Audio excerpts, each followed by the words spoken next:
Orchidea nasce nel 1997 da Pasian Raffaella e Favero Andrea. Nel 97 ci iscriviamo al Camera di Commercio e da qui parte la nostra attività di snack bar Orchidea.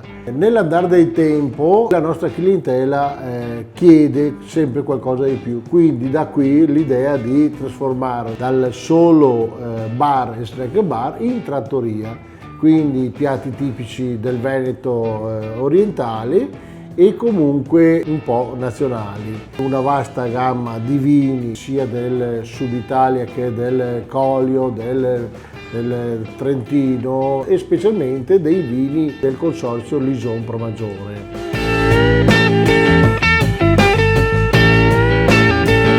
Nel 2007, ormai dopo 10 anni che siamo nel posto, mi è venuto un signore, mi ha bussato alla porta insistentemente: io ti vendo tutta l'illuminazione. Ma gli ho detto: non ti ho mai visto, non so chi sei. Difatti io ho acquistato tutta l'illuminazione da lui, grazie a lui abbiamo ampliato tutta la cantina con vini nazionali. Purtroppo questo signore un mese fa è venuto a mancare, con dispiacere di tutta la comunità.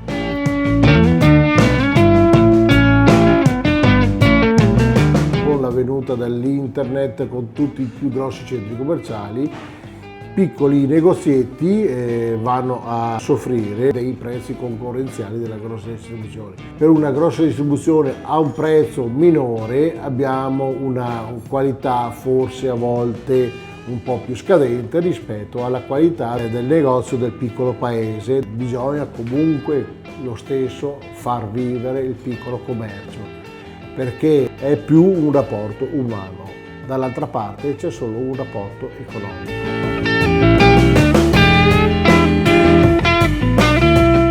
Tra 50 anni io spero di esserci ancora qua, non lo so, sarò specializzato in caffè shakerati perché ormai ho 50 anni, io fra 50 anni ne avrò 100.